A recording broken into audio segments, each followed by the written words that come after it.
अगर हम ऑर्गेन के टाइप्स की बात करें तो these are two types, natural oblique indigenous organ. ये इंडोल एसिटिक एसिड होता है जो प्राकृतिक रूप से पौधों में पैदा होता है, उसे हम IAA इंडोल एसिटिक एसिड कहते हैं। और सिंथेटिक ऑर्गेन जो बनाए जाते हैं वो है नैप्थलीन एसिटिक एसिड, साल्टमिन NaA एंड 2,4-D, 2,4-डाई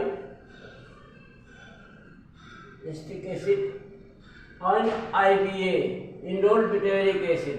जब ऑर्गेन को कृत्रिम रूप से तैयार करके कटिंग के निचले सिरों को इसमें डुबोकर लगाते हैं तो ये लकड़ी जाइलम से होकर ऊपर जाते हैं। जैसे कि मैंने आपको बताया, जब ये प्राकृतिक रूप से पौधों पर बनता है तो ये डिसिपेटल मूवमेंट होता है ऊपर से नीचे की ओर, और अगर कर्तन में को डुबो करके लगाते हैं तो ये एक्रोपेटल मूवमेंट होता है। जब नीचे से ऊपर की ओर जाता है तो इसे हम एक्रोपेटल मूवमेंट कहते हैं, एक्रोपेटल मूवमेंट कहते हैं। और अगर जिब्रेलिन की बात करें तो जिब्रेलिन एसिडिक नेचर, ये अम्लीय होता है। Was first started by fungus Gibberella fujikuroi discovered by कुर्टोवा।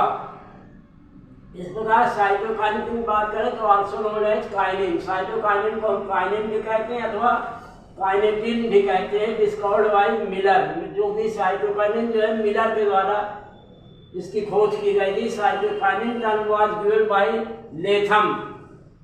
Latham के द्वारा जो साइटोकाइनिन शब्द है वो लेथम के द्वारा दिया गया था। Site of synthesis root tip, जो साइटिन होता है जो रूट टिप होती है, जड़ों की एक का टर्मिनल पोर्शन होता है, समझ कर जैसे तो यहाँ पे साइटोकाइनिन सिंथेसाइज होता है रूट टिप पे।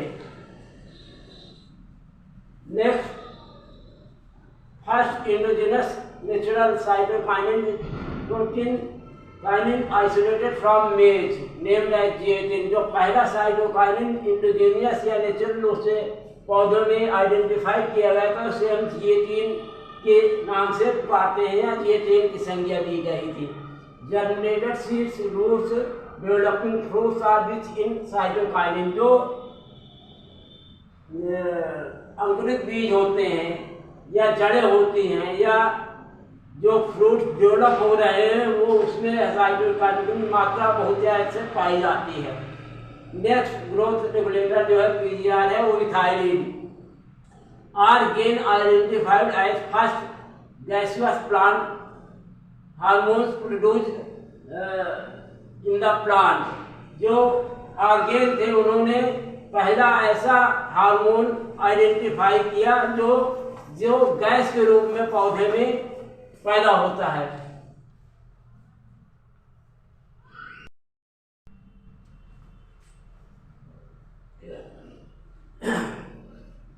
Ethanol, ethephon, chlorophyll, phosphonic acid, CEPA जिसे हम कहते हैं, reported to release ethylene when applied to the plants. जब इथेनॉल, इथेफोन या फास्फोनिक एसिड को हम सेपा को अप्लाई करते हैं तो इसे इथाइलिन गैस जो है वो प्रोड्यूस होती है। वो सारी इथाइलिन गैस प्रोड्यूस होती है पौधों में, जो कि इसे पकाने का काम करते हैं। Abscisic acid also known as dormin. Abscisic acid को हम डोरमिन भी कहते हैं। एज इंड्यूसेस रोडबेंसी, ये बीजों में सुषुप्ता अवस्था को पैदा करती है। स्टोमेटा क्लोजिंग तथा स्टोमेटा को क्लोज करती है, जिससे इवेपोरेशन की या ट्रांसपायरेशन की प्रक्रिया जो है धीमी पड़ जाती है। Promotes abscission of the leaf and fruit, तथा एब्सिसिक एसिड जो है वो पत्तियों तथा फूलों के गिरने का कारक भी होता है। Inhibitors suppress the growth of the plant. Inhibitors जो होते हैं पौधे की वृद्धि को रोक देते हैं। वो phenolic inhibitors, example benzoic acid, coumarin acid. जो फिनोलिक इनहिबिटर हैं उनके उदाहरण अगर देखें तो बेंजोइक एसिड तथा काउमाइलिन एसिड है। सिंथेटिक इनहिबिटर जो है maleic hydrazide, tri iodobenzoic acid, TIBA, MH, maleic hydrogen frequents sprouting में ओनियन में अक्सर आप देखते हैं कि जब ओरिजिन को हम खेत से निकाल करके सुखाते हैं या क्यूरिंग करते हैं, उसके मॉइस्चर को कम करते हैं तो उसमें स्प्राउटिंग हो जाती है। तो इसको प्रिवेंट करने के लिए हम मीटिंग हार्ट इनहिबिटर को अगर स्प्रे कर देते हैं तो उसमें स्प्राउटिंग नहीं होती है, तो जो हमारी जो वो है उसकी क्वालिटी मेंटेन रहती है। अब अगर हम देखें पादप नियंत्रकों का विभिन्न प्रयोग कैसे कब करते हैं, किस अवस्था में करते हैं। पहला प्रयोग है इन प्रोपगेशन ऑफ प्लांट्स, पौधों के प्रसारण में पादप नियंत्रकों का प्रयोग किया जाता है। जैसे IBA indole butyric acid, naphthalene acetic acid, 2,4-D IAA का प्रयोग होता है। IBA जो है इंडोल बिटारिक एसिड का प्रयोग बहुत से प्लांट प्रोपगेशन में किया जाता है। इससे जड़ें निकलने में आसानी होती है और हमारा जो प्लांट है वो जल्दी तैयार हो जाता है। फॉर कंट्रोल ऑफ फ्लावरिंग, फूलों के नियंत्रण में इसका विशेष महत्व है। जैसे पाइनएप्पल, अनानास में अगर चिट्टी PTM का छिड़काव करते तो निश्चित रूप से उसमें जो फ्लावरिंग है वो अच्छी होती है। इस प्रकार से फ्लावरिंग में बहुत अच्छा रिजल्ट देता है naphthalene acetic acid. Fruit setting and parthenocarpic, fruit के सेट करने में, सेटिंग में तथा सीडलेस फ्रूट प्रोड्यूस करने में ग्रोथ रेगुलेटर का विशेष रोल है। इसमें इस क्रिया में पार्थेनोकार्पिक या फ्रूट सेटिंग में 2,4-D, 2,4,5-TP तथा यूरिया का बहुत अच्छा रोल है। तो इस प्रकार से आप फ्रूट सेटिंग या पार्थेनोकार्पिक में इनका प्रयोग कर सकते हैं। Control of pre harvest fruit drop, फल गिरने की समस्या अपने यहाँ बहुत ज़्यादा है। बिफोर हार्वेस्टिंग जब फल गिरता है तो उससे बहुत ही लॉस होता है आर्चार्डिस्ट का, बागवान का बहुत ज़्यादा नुकसान होता है प्री हार्वेस्ट फ्रूट ड्रॉप में। ड्रॉपिंग ऑफ फ्रूट जो before maturity from the plant fruit drop, और इसके रोकने के लिए 2,4-D का 2,4,5-TP use for apple and pear. अगर सेब तथा नाशपाती में फल गिरने को रोकने के लिए 2,4-D, 2,4,5-TP का बहुत अच्छा प्रयोग होता है। तथा जो नींबू प्रजाति के फल है उनको प्री हार्वेस्ट ड्रॉप रोकने के लिए 2,4-D और PPM का प्रयोग हम करते हैं।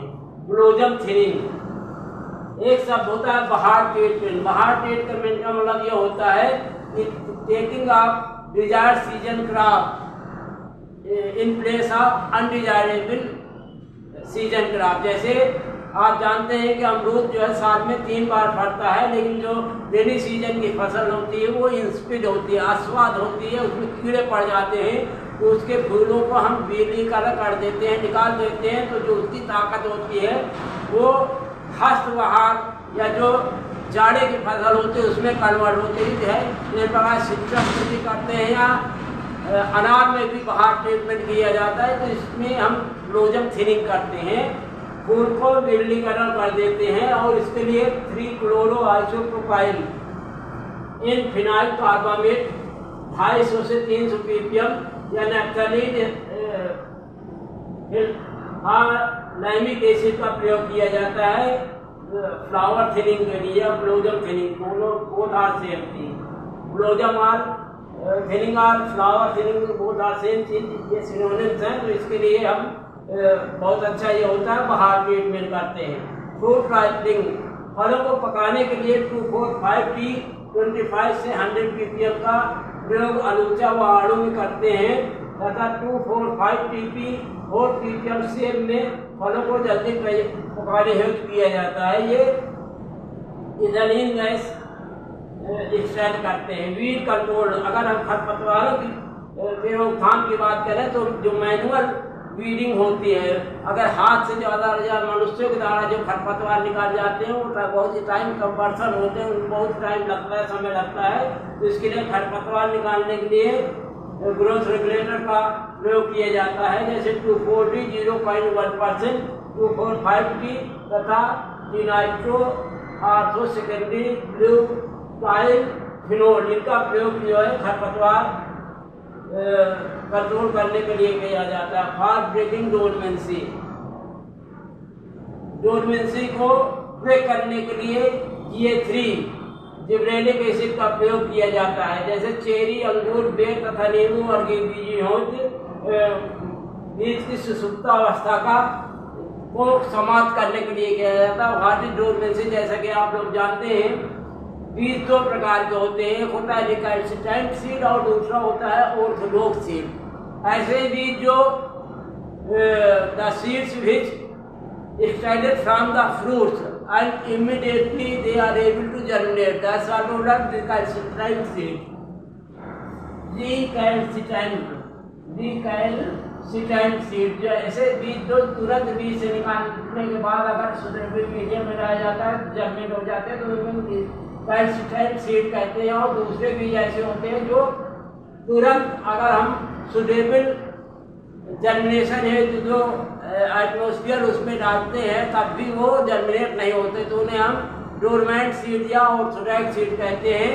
और उनकी अगर हम जल्दी जर्मिनेशन उनमें चाहते हैं तो निश्चित रूप से उनकी डोरमेंसी जो है या सुसुप्त अवस्था को तोड़ना पड़ता है, तो उसके लिए हम GA3 का प्रयोग करते हैं। हालांकि उसके और भी जैसे गुआवा का सीड है या बेर का है, स्टेरिफिकेशन होता है, स्टेरिफिकेशन होता है, उसमें हम खरोच वगैरह के भी डोरमेंसी समाप्त करते हैं। पर जो ऑर्थोडॉक्स सीड होते हैं उनके लिए GA3 का प्रयोग करते हैं। For checking growth of plants, coal tar, फास्फोडी,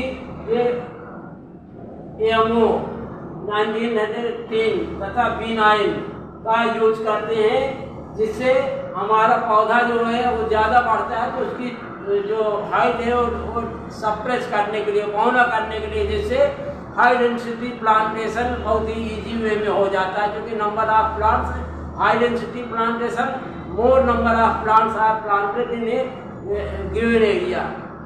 तो वो चिकन ग्रोथ, अगर ग्रोथ को हम कम कर देते हैं तो ज़्यादा नंबर ऑफ प्लांट्स एक एरिया में लगाए जा सकते हैं। इस प्रकार से ये विभिन्न उपयोग हैं। अब अगर method of application of PGR देखें तो स्प्रेइंग मेथड है, छिड़काव करके हम यूज कर सकते हैं। Injection of solution into the internal tissue, पौधों के आंतरिक अंगों में इंजेक्शन द्वारा PGR दिए जाते हैं। रूट फीडिंग मेथड, जड़ों में PGR दिए जाते हैं, तो रूट फीडिंग मेथड है। पाउडर फॉर्म, इससे स्टेरॉइड्स पाउडर वगैरह मिला करके हम जड़ों के कर्तन की निचली सतह को पाउडर में डुबो देते हैं। इस प्रकार से पाउडर फॉर्म में दिया जाता है। डिपिंग ऑफ कटिंग सोल्यूशन, और घोल में कटिंग को डिप किया जाता है। इसके लिए दो तरीके हैं। स्लो डिप मेथड, जिसमें ज़्यादा देर तक 24 घंटे के लिए 10 ppm से 25 ppm सोल्यूशन में मिला करके